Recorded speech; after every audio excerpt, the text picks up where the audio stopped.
நான் ஃபைல்ஸ் 1 விட்டுருக்கோம், ஃபைல்ஸ் 2 விட்டுருக்கோம், ஃபைல்ஸ் 3 எலெக்ஷன் வரட்டுங்கன்னா அடுத்தது பெரிய லெவலில் கம்பைல் பண்ணியிருக்கோம். ஃபைல்ஸ் 3 கொஞ்சம் கூட்டணி கட்சியெல்லாம் சேர்த்து கவர் பண்ணலான்னு இருக்கோங்கண்ணா. ஏன்னா கூட்டணி கட்சியும் தப்பிச்செல்லாம் போகக்கூடாதுங்கண்ணா. இன்றைக்கி தமிழ்நாட்டில் வர்ற பல டெண்டர் பார்த்திங்கன்னா அந்த கூட்டணி கட்சியெல்லாம் எடுத்துக்கிறாங்க. அதனால் கூட்டணி கட்சியை சார்ந்திருக்கக்கூடிய இன்றைக்கி இந்த டெண்டர்லாம் யார் யாருக்கு போயிருக்குன்னு ஒரு பெரிய ப்ராஜெக்ட் போயிட்டுருக்குங்கண்ணா. தமிழ்நாட்டில் திமுக வந்த பிறகு இந்த 3 ஆண்டு கால டெண்டரை முழுமையாக அனலைஸ் பண்ணுறோங்கண்ணா. கம்ப்ளீட்டாக எவ்ரி சிங்கிள் டெண்டர் இஷ்யூ, அது யாருக்கு போயிருக்கு, எந்த கம்பெனி தமிழ்நாட்டில் எடுத்திருக்காங்க, அவர்களுக்கும் ஆளுங்கட்சி அமைச்சருக்கு என்ன சொந்தம். பெரும்பாலும் பார்த்திங்கன்னா மாமா மச்சான் சித்தப்பா பெரியப்பா தான் இருக்கிறாங்க.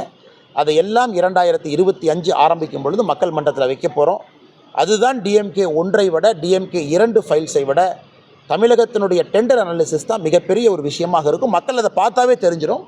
இவ்வளவு கோடி டெண்டரை கடைசியாக உள்ளூர் அமைச்சரனுடைய மச்சானுக்கு தான் போகும். மக்களுக்கு கொடுக்கக்கூடிய 500 ரூபா பணம் எங்கிருந்து வருதுங்கண்ணா.